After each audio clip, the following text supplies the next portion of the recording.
to be rushed back here, but Flame, though. Not sure if Flame is killable, though. He's going to try to hug the wall, get away from some of these. Oh, that was so well all done. the CC. Now Shrimp's going to force to dodge the aggro. All the vitals do get proc, but Flame by a lot more time gets the first kill, and someday he needs to dive down towards the bottom members. Ults up means he's going to land a stun here on a Shrimp, buying a bit more time. Stun's going to land there, gets the big heal lick. It's going to be Big, who's okay though. And now the float's back on the Shrimp, and again, he just crushes down the spider. Itsy bitsy, the water spout is gone. The flash, the chase, someday wants him, the stun's going to land. He's putting a grand duel, and there's no damage to be had. Flame is unstoppable. Perfection. If you want to see how to play League of Legends well, just play that clip over and over again. Damn. Woo.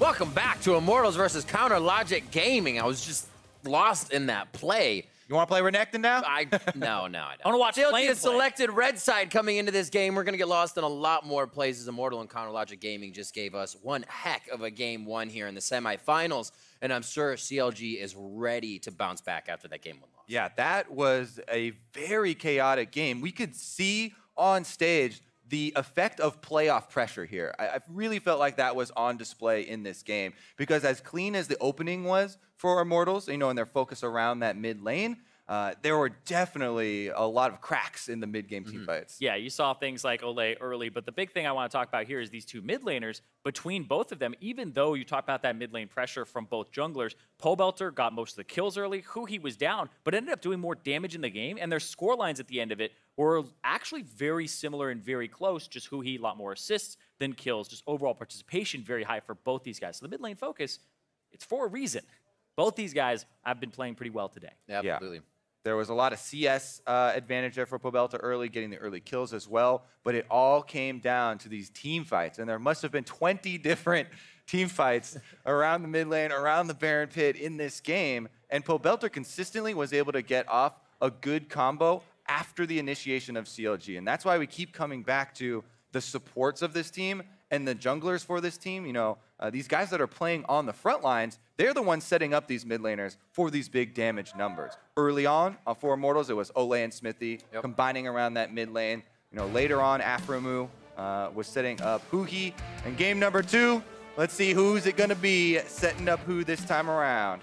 You can see last game's pick order and bans at the bottom of your screen as we get into a new fresh pick and ban phase. Aurelion Sol, Victor, so they are going to still attack Huhi as much as possible. He actually played quite well in the Victor, so they choose to take that out as well. Yeah, and honestly, teams kind of going towards when they have side selection, the red side now. Counter Logic Gaming had selection this game, and they started going towards that. And I figure it's mostly because there isn't set red side bans. And look at this, 3 mid lane bans, all directed at Huhi here. This guy has been drawing bans upon bans, you know, all these different characters. The Vel'Koz comes out. He still has more in the roster. We'll see what the Immortals are going to be able to push him back to. Yeah, Cassiopeia first pick or Gragas are the two things, because you just banned out 3 mid laners, and a lot of the power on red side now is people don't typically pick their mid laner early, and you third pick it, but Immortals are kind of squeezing that down in the first Yeah, pick. we would assume an immediate lock-in of the Gragas, at least for one of the picks here for CLG, to get that for OmarGod. He did look okay on the Maokai and playing that front line, but he has looked so much more comfortable on the Gragas, and it is definitely more flexible. You can actually get out of a lot more situations, you know, especially early skirmishes that go wrong. Not going to be the case, though. It looks like they have lowered the priority on that Gragas and would much rather have the duo. But also lower priority on Tristana, something that Stixxay was gravitating towards in their series against Envy, and it looks like bottom lane priority is the name of the game for CLG. Well, when you are looking at the damage numbers after that game, not only did Huhi do more damage than Pobelter, but also Stixxay on this Xayah was able to put out more than Cody Sun was even able to accomplish on the Kog'Maw the last time around. And we did see on display how important aphromoo engages were for the team. That being said, this tried and true combo here for Immortals, you know, was able to carry them late in game number 1. They're going right back to it. Yep. Would expect a Gragas here, most likely for Xmithie. Then the Alistar is the other thing. This was banned. But this is also something that could be a hover for the memes. Yeah. All right. All right, Sejuani, one of the most popular tank junglers right now. Actually, one of the very highest win rates as far as solo queue as well. But I really like to pair with a lot more melee champions. You know, the 2 carries have been locked in; those are ranged. But at least getting one other melee, you know, possibly a support, you know, or top laner there on your team helps out so much for getting multiple stuns in team fights. Yeah, but they also means that didn't take away the Gragas, which is something that you always have to worry about when playing Kog'Maw, is the barrel into the team. And Sejuani, her play rate in North American professional play is actually 3 times lower than across the seas in both Europe and the LCK and even LPL. It is not played here very often at all. Now we might see it come a little bit up that tier list, but Gragas was on the table, so that's kind of the head scratcher. Xmithie back on the Sejuani, but he's on a different team this time around, and we'll see if he can land his ultimates against CLG. Bans coming through, though, again, split between that top and bottom lane. Rakan doesn't want to have to play into Tahm Kench or Morgana. Exact same bans here last time from CLG in the second phase. Trying to get a couple of those pesky lane opponents out that are going to deny a lot of the initiation. Can they keep away from Darshan as well if they decide to hit something he may be able to carry top lane with? His Camille's played recently, but it's going to be the Jax this time around. And we'll actually see what CLG has now.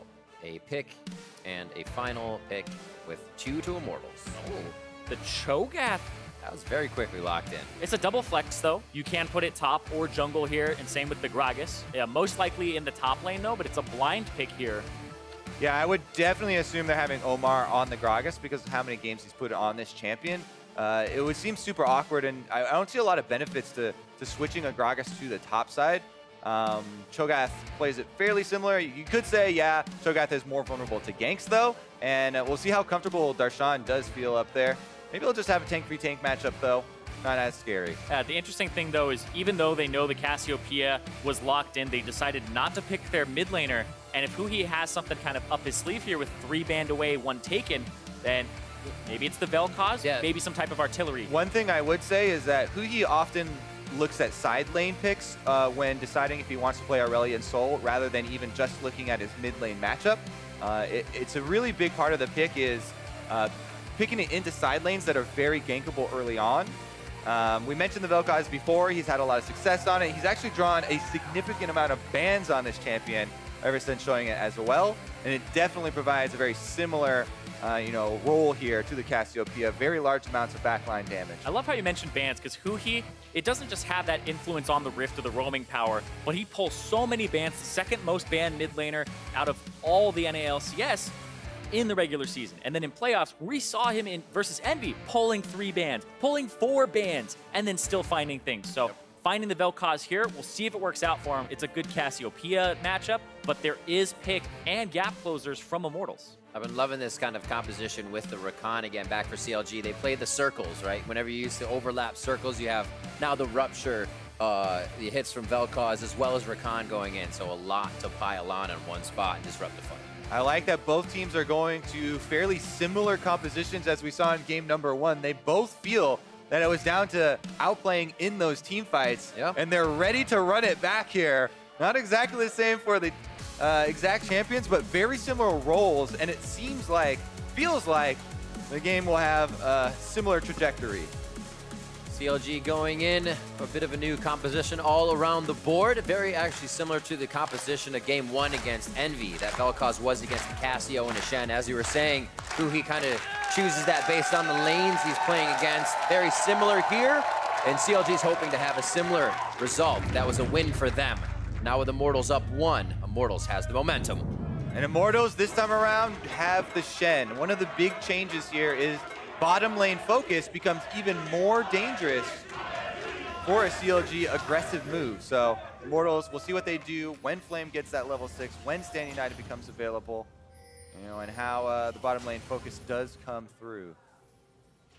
Welcome to But I feel like it might be a top lane focus here from the start. When you're up against a Cho'Gath and you have a Shen, great CC, and then you have the Sejuani to follow up, could be the lane, like I said, with the melee and the passive, could be the lane you focus early to try and get an advantage on this Cho'Gath.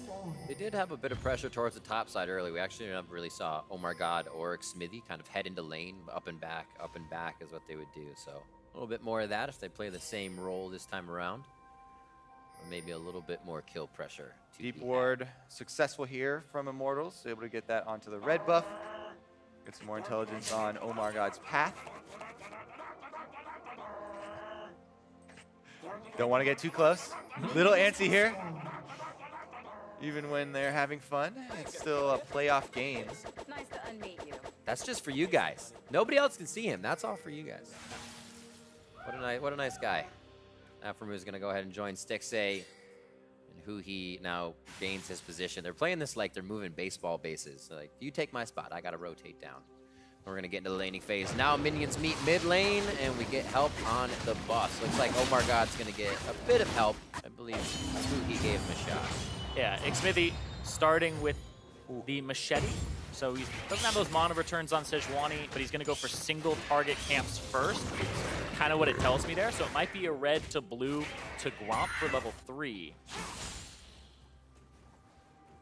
Do have OmarGod heading up to the red buff as well. The ward has expired, so it won't see him. CLG keep it a little bit in the fog of war here. I really like that trade at the very beginning, though, as we kind of caught it on camera from Flame using Shen Q that early on versus Cho'Gath. As you can see, Darshan is making use of Cho'Gath's passive and healing up off the minion waves, but Flame definitely creating that early pressure and pushing him up to the turret. Question mark comes down on the side of Xmithie. They possibly here. Let's play according to that, as the lanes are actually going to push opposite here. So pressure might be drawn either way. But I'm pretty sure Flame knows he's going to be seeing something soon. Yeah, but still, plays the deny game, slow pushes the wave into Darshan. And like we said, the Cho'Gath kind of has to get those hits to actually restore his HP, starving him for a bit. Yeah, it's one of the biggest things is keeping the Cho'Gath off of the minion wave as long as you can, so he doesn't get as much regeneration from the passive. But once it crashes into turret, Darshan should be able to collect his rewards. OmarGod does get scuttle control before moving in here. We may get the first hello. Hit it. Yeah. Make sure his ward doesn't get cleared out. Yeah, exactly. Always got to do as much as you can to Ram take again. away from your opponent. You can see the eyes just on Xmithie. Let's see if they actually create anything here with the pushing bottom lane as well. The Scuttle Crab control into the Tri-Brush ward completely allows Stixxay and aphromoo, you know, the ability to continue to try and pressure. It's not really denying CS at the moment, but Flame definitely is. Yeah, this matchup is honestly pretty bad for the Cho'Gath early. The percent HP that you'll deal with the Shen. Shen actually wins a lot of those tank matchups before people even have first item buys. Xmithie's kind of getting controlled here. May get spotted out, but this is 3 to 6 people in the bottom side. Kind of as expected. Bottom lane focus starts early, so you can blow summoners for the Shen to use his ultimate later, and there they go. Pressure. Cody Sun flashes out, so he's going to be able to deliver the damage right away. Looking at Olleh's health bar first, but it could be back to OmarGod. First blood going to Immortals. How did Olleh get out alive? Woo. The change in summoner spells here. The heal for Cody Sun, the ignite for Olleh. This is not that same incredibly passive bottom lane with the cleanse early like last time. They do end up getting that first blood.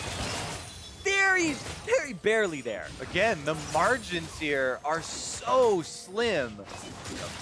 First blood, though, is going over to Immortals. They'll be very happy to also get that kill secure onto Cody Sun, right where they want that money.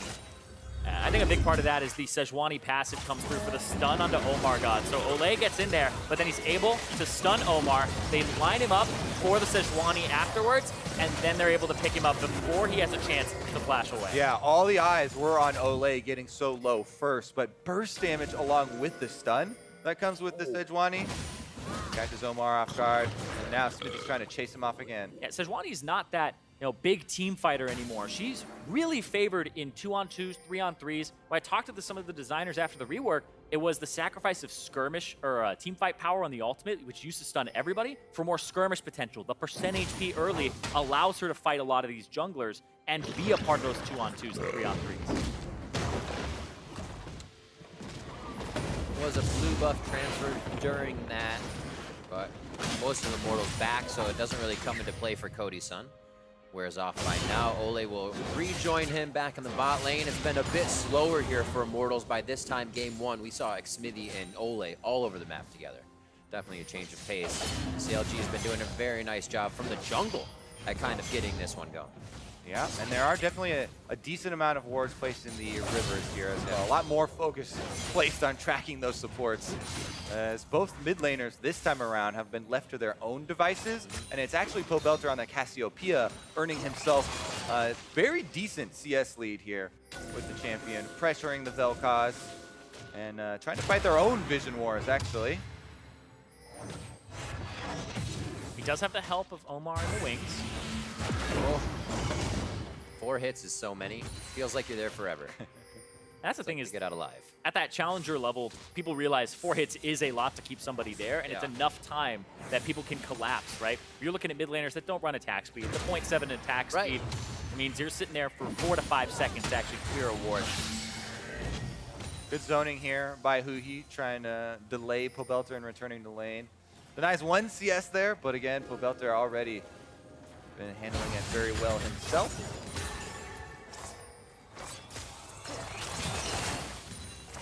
Push looks like they want to get the wave cleared up just a little bit to give Cody Sun harder time to farm under the turret. His teleport goes back to top side for Flame. Flame actually stayed in the lane for a very long time there. Darshan backed TP'd in and had an item advantage, but still you see Flame with a decent CS advantage when he actually clears this wave out. He'll be up almost 20, and now he comes back with very favorable items for him in the matchup to just continue punishing Darshan.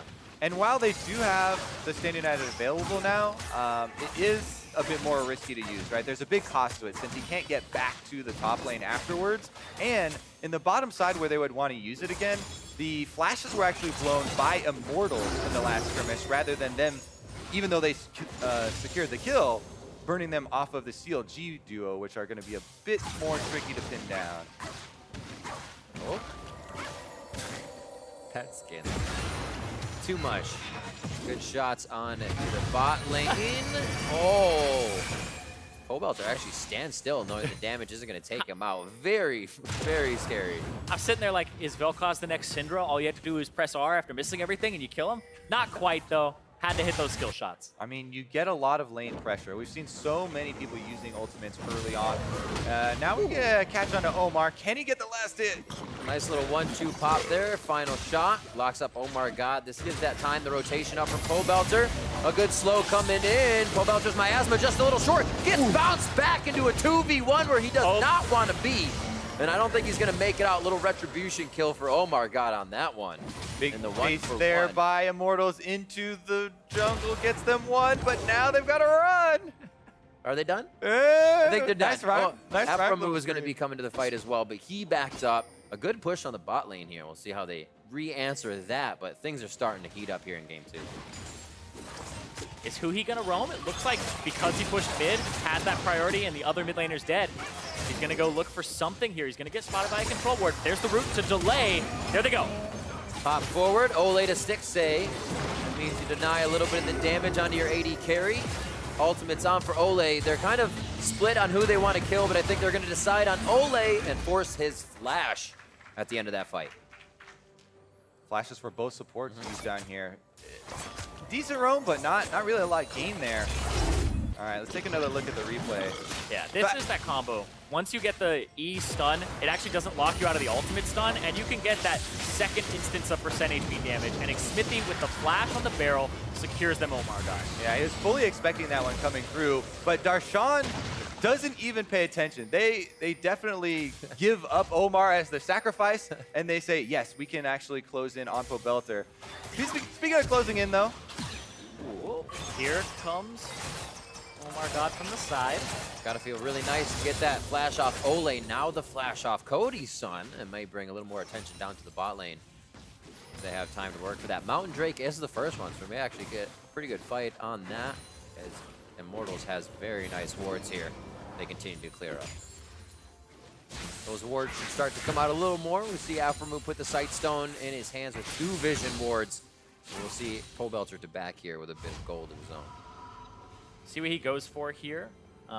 In the first game, we saw him go for a Rod of Ages as his first item. Looks like he might head towards an Abyssal Mask. Looks like it will be Abyssal Mask in this matchup. So changing his build game to game based on the opponent and the damage palette And then you see OmarGod going for the Cinder Hulk instead of the Runic Echoes that Xmithie had on the Gragas. So just looking to be a team player and a tank, knowing he can't really take those 1v1s or 2v2s early against the Sejuani. Meanwhile, CLG really taking control of the river very, very seriously here. They want to try and protect the mid lane, don't want, you know, the Olleh and Xmithie combo again making such a big difference in the early game. Spending multiple control wards here, ensuring that Huhi can hover to the bottom side of the lane. Definitely has a huge amount of security. And with the last play they had around mid lane, Huhi also has connected with the rest of the CS and caught right back up. Yeah, blue buff gets handed off to Pobelter. They know that's happening, so they go for this Mountain Drake. Like you said, Huhi catching up. This mid lane has been so important in that first game, and the second game is already starting where we saw Huhi shove Pobelter out for priority, got Summoner Spells bottom, and has been a little bit more active right now. A great job by completely sweeping out the entirety of those wards. Now they're all CLGs and encroaching on the side of Immortals all the way down to red. See if they can keep the pressure up. One game down, they've had a great start to this one, and OmarGod looks to escalate that with throwing one out for the homies. All right, well, that was interesting. We also saw in the mid lane, there was another decent interaction here. On the mini-map, you could see Huhi was hovering the bottom side where they had all that vision. So even though Xmithie tried to make a pass at mid lane during that gank bottom lane, Huhi just walked down in the river, didn't have to pull any summoner spells. They're not done yet, though. CLG trying to keep up on the invade. Yeah, because the bottom lane has to farm underneath that turret, and also the mid here, able to bully Xmithie a bit. Oh, hold on. There's Stand United. Lockup wants to go back in, sees 3, and Flame is in the fight now. They have OmarGod locked down, but it's a 4v1 now for Flame. He backs up. Looks like he'll live through the ultimate at least, but this means that anybody can drop for Immortals. Pobelter trying to bring in the damage. Will he have enough, or has he thrown himself into the fire? His flash is not up, but cleanses as he moves around to safety. Stixxay over the wall. No mana there. Immortals turning this around as Cody Sun hits shots left and right. Pobelter cleaning up the fight. aphromoo had to back out with everybody else early as the mana bars and HP is dwindling for CLG. There's another, hold on. Is there? Ah, almost. Pobelter, seriously, mechanical. His flash is almost up. His flash is almost up. Yeah, mechanical outplay there from Pobelter. Pobelter was able to keep both aphromoo and Huhi at bay in the Dragon Pit after he flashed in, and was able to claim that territory when normally that 2-on-1, if the skill shots hit, will be the death of the Cassio. There are no battle lines in these skirmishes. Everyone's just joining as soon as they can from any angle. All members collapsing here from Immortals, and as you said, in the pit, that was one of the critical plays here by Pobelter. He's the one who turns it around for Immortals yet again. It was kind of at the the crux of Immortals' early game last game, and this time around he comes up with a very big play there in the Dragon Pit. And Xmithie is also playing incredibly well in these skirmishes. The fact that he was super low and still decided to go back in to contribute once more was big for them to continue the fight. See it again. Let us walk through this one more time. Olleh, they're trying to basically just defend the red at this point because they know that Xmithie is low, but then they make the call after they see that commitment from CLG to use Shen Stand United. Where it gets very bad for Immortals is when Huhi has the first roam and teleport comes in, so they know they have to abort. But Pobelter sneaks into the Dragon Pit, unbeknownst to Omar, gets a very good angle on him. They get that first kill. He dodges the skill shots there of Vel'Koz. That's one of the drawbacks of the champion, is that a lot of the damage, especially in those open areas, is very avoidable. He does that, secures the other kills, but we're back into a rift! It's not over. It's never over. Olleh, back up. That shows you how much time was in between. OmarGod goes down. Stixxay's gonna fall. Cody Sun with a double. And the third one goes to Xmithie as Immortals from the bottom side of the map go to clean up the top side. Xmithie, like, new champion, new memes. Kill the old ones. That was fantastic Sejuani play there. The stun on one target, the bola over the shoulder to stun another, and then he just went after the third person with the slow. Knew that his team had to clean up there. Beautiful. 7-1 now for Immortals, and this game is looking like the pace will be a lot quicker than last time around. It's a huge snowball.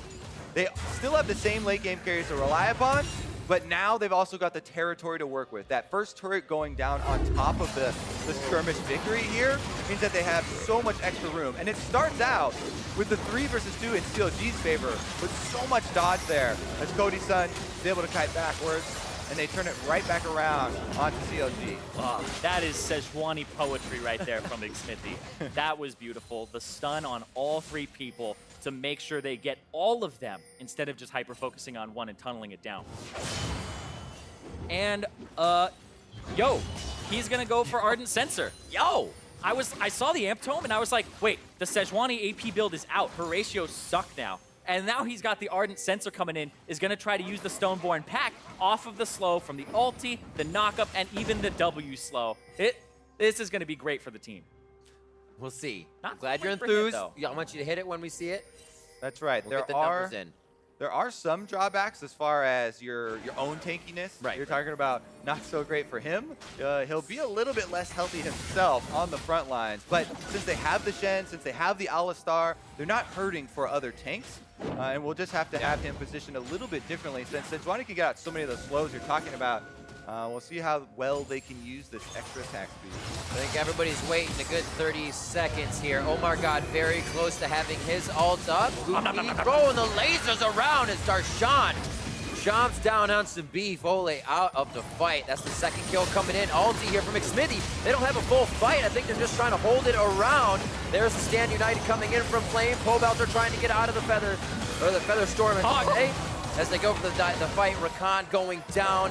aphromoo cannot get to the back line. More members of CLG falling left and right. Darshan looks like he could go down looking for that retribution kill. And Olleh is up in 3 seconds, just to tell you how long these fights are going. Again, though, this is around a big objective. Last skirmish Immortals won, they got first turret bonus. This time around, they're going to get an Infernal Drake for their troubles. And this is quickly snowballing out of control. It's only 18 minutes in, but this is a giant lead this time.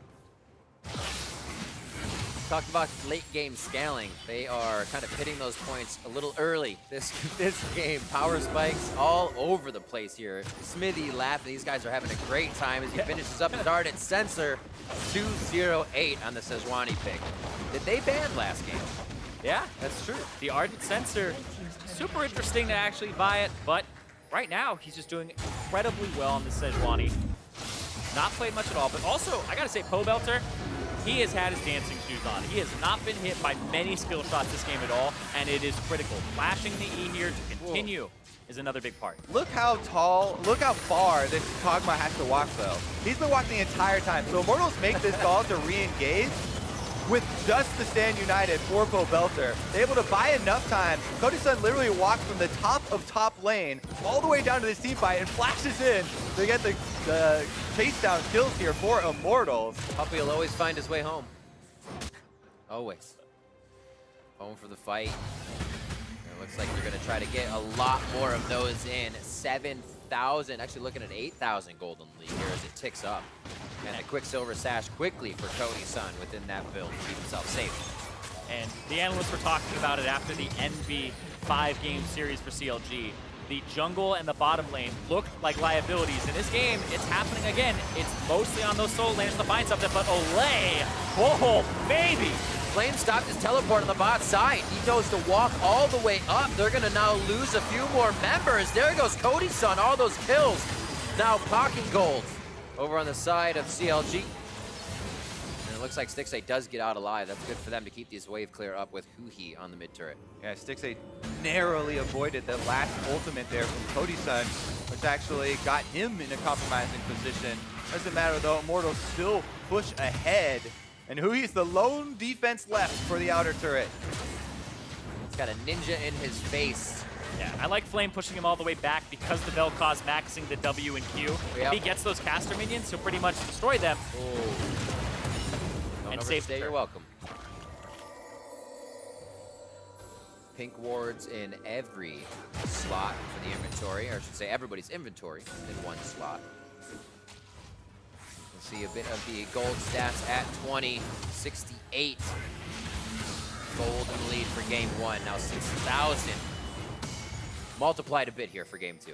Now, we need to take a look at what's the difference from last game and how CLG were actually able to overcome a lot of the plays that Immortals started to pull off. Because last time around, Immortals did have a very decent early lead, but CLG overcame a lot of that with proactive plays of their own. This time around, those are severely lacking. CLG are having a very hard time regaining any sort of momentum in this game as Olleh just keeps up the pace. That was the body slam. They know he didn't have a way to get away. Ultimate down, so they can kind of play at length here. They just have to watch out for aphromoo. And Darshan, as he heads into the jungle. Righteous Glory goes off, so they know that's a bit of an initiation. Stand united onto Xmithie. They find Olleh on the backside, and aphromoo trying to charm up everybody he can find. Pobelter from over the wall, just laying into the team of CLG as Flame and Xmithie are the front line. Why is CLG looking for a fight when Huhi used his ulti and has no mana? He can't help there. You have to get an early kill to get something back with Morelos, but they aren't able to do that with the health bars. That is going to be the Baron here for Immortals. OmarGod is alive, and he does have Flash, so he could try and go for the Miracle Steal, but Immortals don't even want to let him get close. Double, triple knockup. He's got enough HP to kind of just walk through this, and they got to be careful how much they actually try to dance it out. OmarGod doing a damn good job at keeping the Baron alive. Xmithie goes down for a kill. OmarGod traded out as well. Olleh just sliver of health away from dying. Cody Sun, Elder Drake last game, Baron for himself this game, and Immortals are going to make it out limping away. The CLG doesn't have the minions to push in really any direction. CLG solo laners are trying so hard to stay in this game. Lumbering along. I don't know if he's going to have enough speed to get there, but they are going to try to deny as much backing as possible. You see Stixxay pushing up the minion wave in the mid lane. Hopefully this is the second tier turret in mid for CLG. Yeah, CLG have to be very careful here. They are definitely at a disadvantage in the straight up 5-on-5s, and the death timers are so low. With a teleport on Flame, there's a possibility of a flank behind them. He could teleport in, get a taunt behind. They're actually still out on the field, but 4 seconds left. They do pull back in time. That has to be communication with the death timer. He's still 3-0-3. Very big on Vel'Koz. He can very much change one of these fights around if he's able to get Pobelter or get Cody Sun to start things off. It's the initiation for CLG. Where can it come from at this point with Immortals just chugging down every lane right now? We got to look at aphromoo and OmarGod for a lot of that engage. If you're looking for Huhi to try and land his knockup, it's not going to be as easy to do as have those Rakan engages. Think back to game 1. Omar and Afro trying to stay in the game via those engages is what helped them there. But this game hasn't been on point just yet for them. We'll see. They are looking for something right now, though. They see Pobelter in a side lane, so aphromoo wants to strike. They will have to look for something very small. It's not a big window to get in here for CLG. Immortals much cleaner in the fights. This recreation, I should say, as they're the same brand of a team that organizes fights much better. There seemed to be a lot of chaos in their previous compositions, and that has really carried them, along with Xmithie hopping into the jungle very far this season and back to a spot they actually started at as Immortals. Yeah. They actually went through that rebuilding, like we said, but when you rebuild, you try to get back to where you were. If they win here, they make the finals, and then it's just a rebirth. It's a new start for them. Very true. CLG obviously wanting the same, but to keep a legacy going, keep those trophies in their hands. As we saw, it means quite a bit here for the team, and as well as OmarGod to be a part of that for CLG. Yeah, Immortals definitely feeling the pressure, or feeling the success already here. Olleh's having fun with it. Baron buff, over an 11,000 gold lead for themselves. Game 2 is definitely a fairly one-sided affair as far as these things go. The QSS has already come in for Cody Sun. He's feeling protected as well in the backline. And you can see how much pressure they can actually output here. Even on the top side, Flame on this Shen, he can't really do much as far as kill pressure on Darshan, but he keeps him there, and he has the Stand United available in case anything breaks out on the other side of the map. Definitely a decent power play here for Immortals, reflecting the Drake on the backside of it as well. Just taking everything as they head back home. Cody Sun going to grab himself red buff so he can stay very, very strong and get the kites out if he needs to by himself. He's on 3 items. Stixxay actually waiting to get his final, and he's sitting on 1,500, so he's actually very close.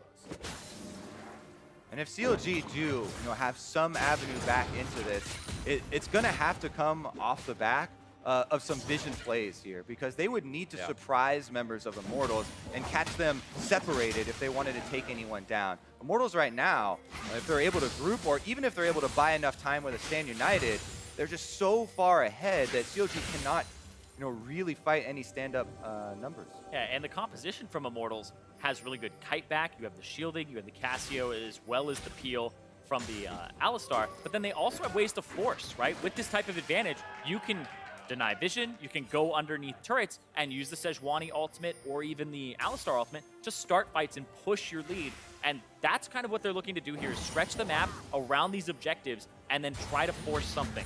Here's one of those vision plays you were talking about, just on the edge. They see one who he was trying to bait in just a little bit of distance from Pobelter, but Xmithie was there as well on the wing. That is the exact attempt to try and go for it. One of those vision plays on a couple of members, but it's just, they're so difficult to pull off that unless Immortals also kind of walk into one of them, it's too risky. So you see CLG pull the abort button right there as soon as Immortals do collapse, because as you said, it's so difficult unless you get the snap initiation. There's a Stand United that comes in. The Alistar is such a good combo breaker that Immortals do have a lot of defense. Darshan tends to the bot lane. We're going to get Flame backing. He's got about 1,200. So does Xmithie. So they're getting some finalized items in here. A Kindle Gem and some Merc Tread, so he can keep himself going in these fights without this crowd control now. So kind of final items they're getting in, as they've already built up quite a few of the core ones to start things off. A few of the fights now towards the top side of the map. Baron in 1 minute and 30 as they set up their vision again. And so far, this has been domination from Immortals, up almost 13,000 gold at 28 minutes into the game here. Looking like one of those top teams. Like we said, we're tied for first place, and the tiebreaker was just game score. And Immortals looking for that finals. They really want to hit it. And you think about how they were 7th to 2nd place. 7th in spring, missed the playoffs. 2nd coming into this with the regular season, and they only changed the coach and the jungler. And we talked about the NALCS, the top 6 teams are more competitive than ever. The fact that they made that surge with just those changes speaks to these players having that potential and then gelling together. Remember, Cody Sun came in as a rookie. IEM Gyeonggi, highly criticized when he came in, looking like a liability, but it looks like the development of this team has been huge. Oh, don't curse him! Almost cursed him. Fully developed. Cody Sun is able to survive there with both summoners blown. Old Cody Sun. Nope. Cody Dunn. Cody Dunn. Honestly, though, the bottom lane for Immortals is one of the great stories here as far as development. CLG are going to go for initiation here because they do have the pressure with Cody Sun so low. Now he's healing up off the Wolves, though, and the small window is closing quickly. aphromoo looking to get in there. You can see him standing on the front line. OmarGod would be just on his heels. I'm not sure he's going to want Flame. Flame says, I can initiate on you. Oh, what a hit from Xmithie! The follow-up now from Immortals as Stixxay takes to the air. He hits the ground and finds one with Darshan. Flame now on the front line, and Olleh cannot deliver any damage. Pobelter and Cody Sun are too far away, and now they are within arm's reach to get some damage down onto CLG, but they've done a great job at assessing the fight themselves and look to turn it around. Very big play here from CLG. One-man advantage. Olleh is down his ultimate, most of his health, and the summoners as well.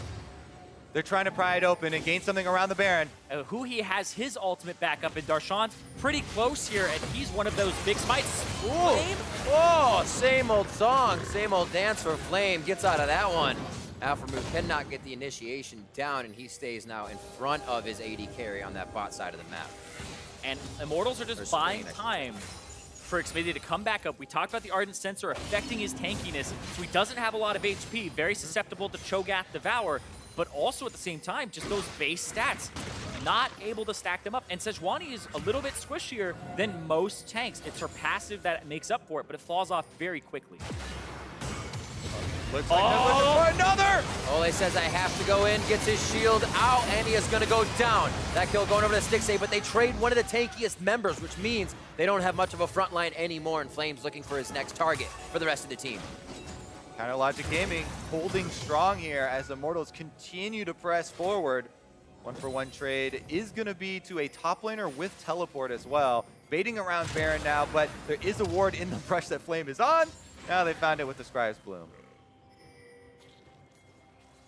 Darshan, just a kind of a pile of resistances for the team right now, but if Immortals can get through it that quick, things look scary. And they're buying time right now for this big wave that's crashing on the bottom turret there. Yeah. You can see on the mini-map. Deja vu.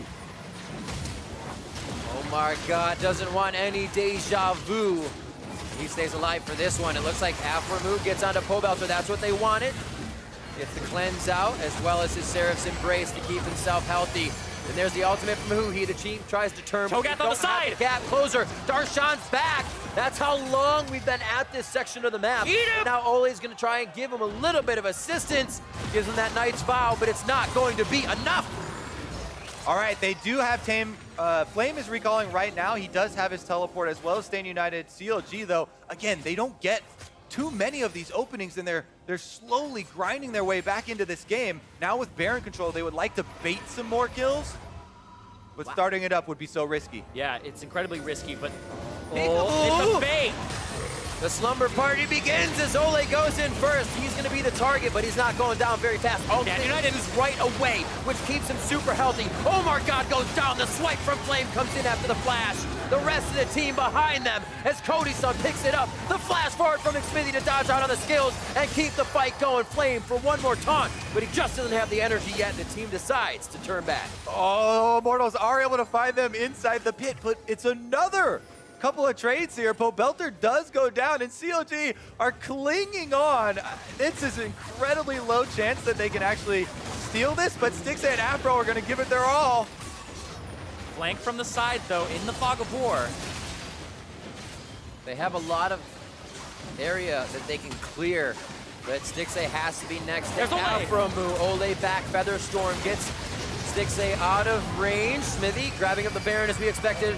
aphromoo goes down, and Immortals has to think how hard do they want to go on this or reset to bring it right back to CLG's base. All right, well, the pressure maybe has passed now, because as hard as CLG made them work for that, now with the Baron, the gold lead has extended over 14,000 gold, and the minions have also finally done their work for Immortals.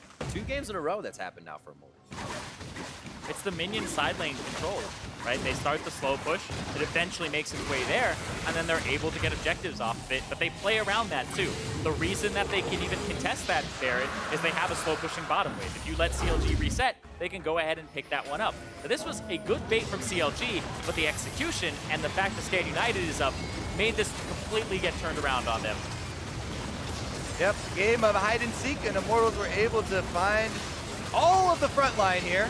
Without the front line, then we get the situation we had last time around Baron, where it's incredibly risky and the stragglers do get chased down. So once again, after all of that, Immortals are going to be able to push up, just solidify their 4-1 push here. Baron buff, they won't even have to deal with an inhibitor turret on their way into the base. See what CLG can actually do about it, because this may be their last stand. Always have to worry, though, with a 2 damage composition. Nobody gets caught. Word. Darshan shredded down. Looks like Xmithie will stand on the front line. Ultimates are up. His flash is down, as are a few more of the Immortals squad. Looks like they're able to get out safely on this. Flame says, I'll take this too. Actually leaves it alone. All right, 1 inhibitor down. Immortals moving over next door. And it looks like Darshan gets the rupture, but there's no follow-up from CLG. They're running out of time. Looks like bot lane may pile up one more time. If they can get one more push onto that. Flame's just trying to be a nuisance and route the minions before they can get out to lane, as nobody can really do any damage that's going to affect him within the base. Staying for the long haul, Immortals are not leaving just yet, and they soon will have a top lane coming up here in the next few minutes.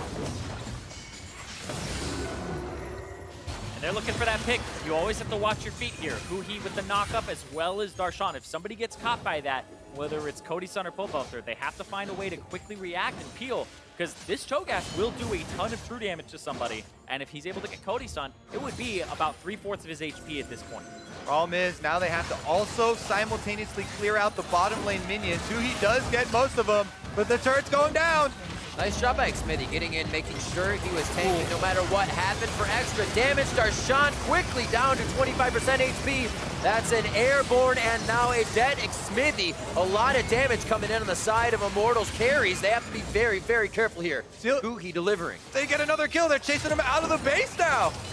Afro? Ever so slowly. They know they have Baron minions coming in some way, shape, or form. If they get a side lane split push, so they decide to clear this out, but it looks good for CLG for the time being. Good hold. Still a lot of pressure coming from Immortals as they wait for Xmithie. Just has to really hit the right ultimate, and CLG, that fight turns very wrong for them. So kind of hanging by a thread here. They look to clear the waves. Make that happen again. Yeah, it's actually incredible how many times they've been able to hold on to that thread and how many times it actually has saved them. Huhi barely able, with Sejuani right in his face, keeps up the ultimate. They get the damage to it. Stixxay with the giant feather pull there.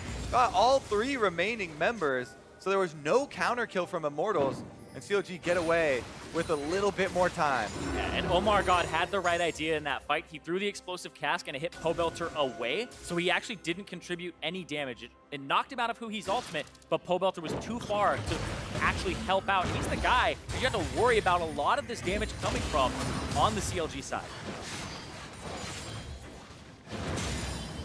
Immortals again control of dragons this game, 1 of each so far. An Elder a little bit away, so they have time to play here at the front of the base. Looks like they will get a minion wave crashing in once more. I don't think it'll reach the Nexus turrets just yet, and CLG only has to worry about top and mid here. So what do they decide to do? What could be their end? Well, they have to wait for another one of those really opportune moments where they get, you know, a rupture onto Kog'Maw, or okay, Olleh starting it off. Righteous Glory down. Seems like they're okay with that. Didn't really get too much damage onto another one. Okay, this is not what should be okay. They missed a few that they could follow up on. The CLG now get the rebuttal. Xmithie not going down very fast. OmarGod still going to crowd control him up so they can't turn it around. His Flame is now in the fight. 1 by 1. Can they decide to get into this fight? The kills have not fallen through just yet as the tanks are only scrapping it up. Oh, front line getting low. Don't worry, they're not going down. Oh, the Kog'Maw! Oh, that's a bad spot. Nice. Stand united. Cody Sun definitely with an error there in positioning and almost gets taken down by CLG, getting very hectic within these fights. Blow after blow traded, but no blood drawn here for either team. And that, in the end, is a victory for Counter Logic Gaming because they're just looking to survive in there. Yeah, you're playing against somebody who has such a great defense right now, and you're waiting for them to throw the first punch and then counter, but they're not throwing anything, and they're waiting for you to go first, and they're punishing. It's a bunch of slappies. Just slap hands. But CLG is just putting their hands up, guarding their face. They're like, I don't want to hit you. Dude, don't lower, hit me. Don't lower the guard. With 25 seconds, you're in a much better position to now try and take that Elder out. You're going to have your inhibitors healthy and one coming back up shortly, so that will play big here for Counter Logic Gaming. Still things looking tough, but they put up a great defense and are now feeling comfortable enough to start leaving the base. That Nexus turret has taken a lot of damage. See how they manage. Immortals can play the hangout game to keep CLG from going back to base, and then that's where they start to get a lead. But somebody has to go back because there's 2 super minions on that bottom inhibitor that just respawned. It'll do a lot of damage, but they're going to fight. Olleh looking for back. Olleh all the way back onto 3. Darshan can actually find someone to crowd control everything in defense now for CLG, but they are almost able to deliver back onto Olleh. There's the hit from Huhi. Pobelter goes down immediately. Cody Sun still alive on the back line though, watching for the shots, and the Hurricane is able to deliver on the side as well with the AoE damage. Living artillery's raining down from above as aphromoo dodges to safety, and CLG dances towards the fountain. Oh, look at it tap him on the end there, but Afro gets back to the fountain. It is a 3-on-3 defense with super minions knocking. What a fight. Turns back and forth. CLG having to pull the trigger when they had a strong enough base, but Immortals still finding the targets. still fighting the fight and still having the damage to persevere. Cody Sun on the turrets as Xmithie and Flame the front line all game.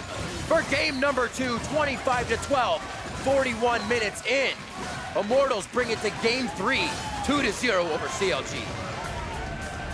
And Immortals, after the rebuilding year, are now 1 game away from making the finals.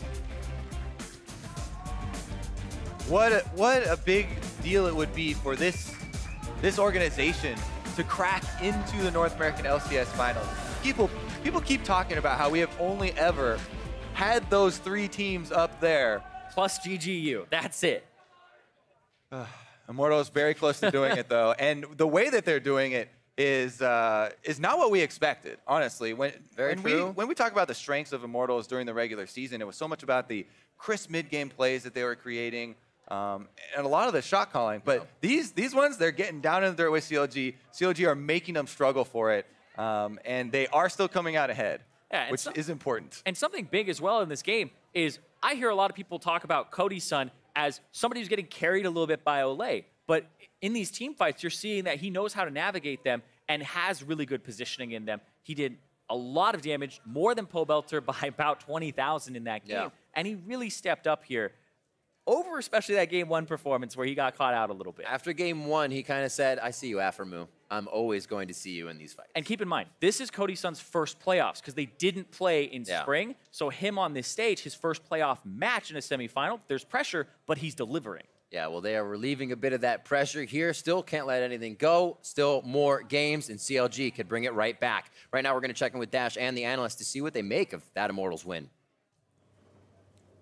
Thank you very much, gentlemen. 2-0 lead for Immortals now after game 2. This one, at least the way it started, a heck of a lot more dominant in terms of falling in the way of Immortals. But I gotta say, I was largely impressed by CLG's ability to stall that game out. It took a really long time and many more 1,000 golds of lead than we thought it would, because it felt like that game was going to be brought to a pretty swift conclusion after the opening, where Olleh kept baiting all those fights. It was just kind of a strange comp out of CLG that I don't think Immortals realize how difficult it is to close. 1 versus Vel'Koz, and 2, the true damage that can come in from him versus an Alistar and even a Cho'Gath if he chooses to just devour the front line. It actually becomes pretty difficult for the Kog'Maw and Cassio to follow up on their back line because so much of Vel'Koz's damage just shoots over that Alistar that's ulting in. But it's peculiar, right? Because we had the first 3 bans come through from Immortals being mid-focus bans, the first pick Cassiopeia, and then they seemingly abandoned that mid-focus strategy in their pick ban phase by then banning out 2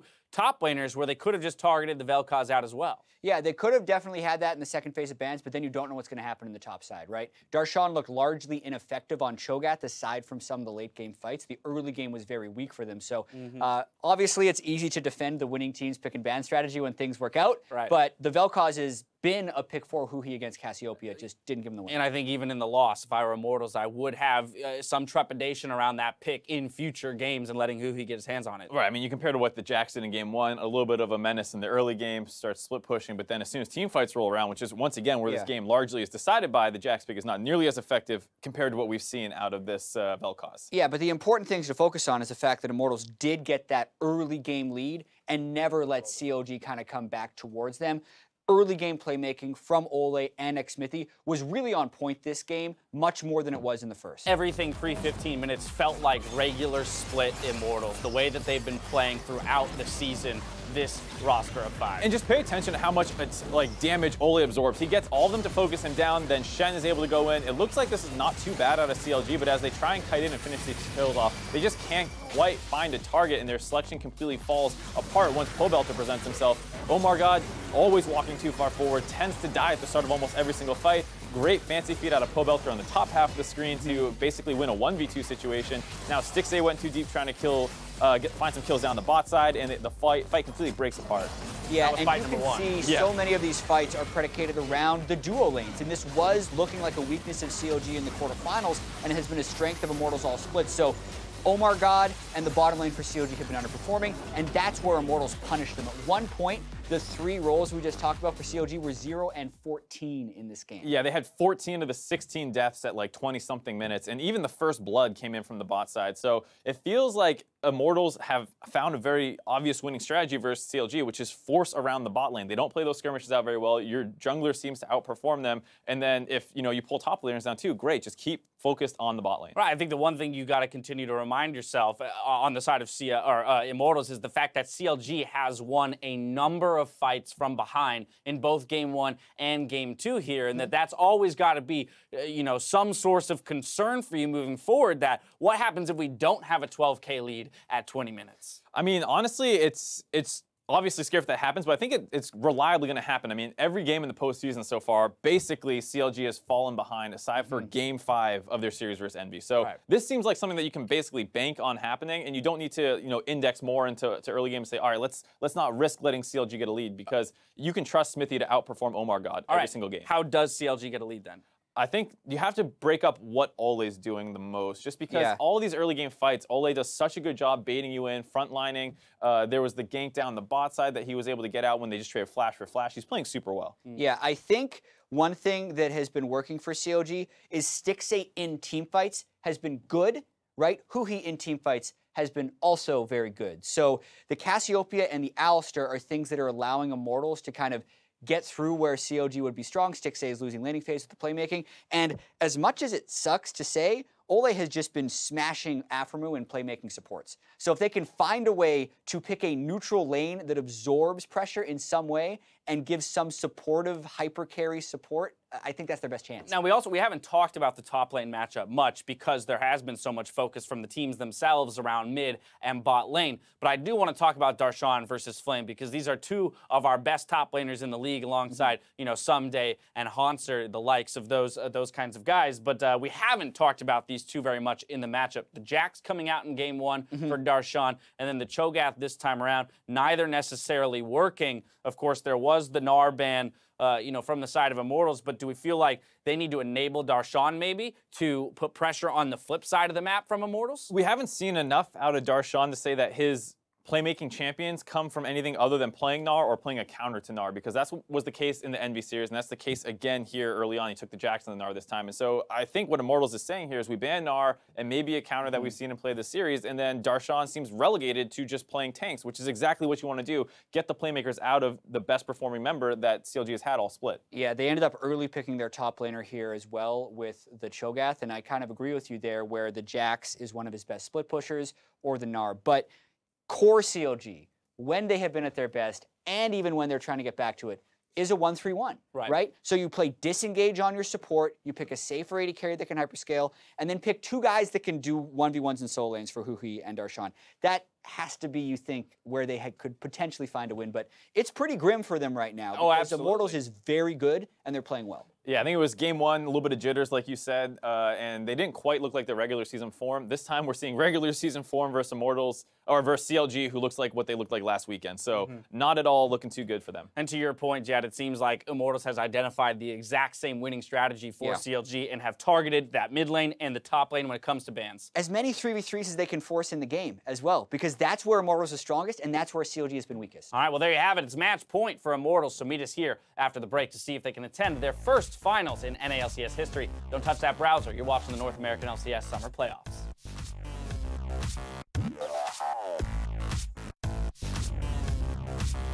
What do you say? I shook my head. Like, shook my head. No, shook my head sideways. That's called nodding. Hey, looking at Olleh's health bar first, but it could be back to OmarGod. First blood going to Immortals. How did Olleh get out alive? No ulti, no flash. I got him.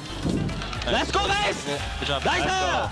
Flame stopped his teleport on the bot side. He knows to walk all the way up. They're going to now lose a few more members. There goes Cody Sun, all those kills.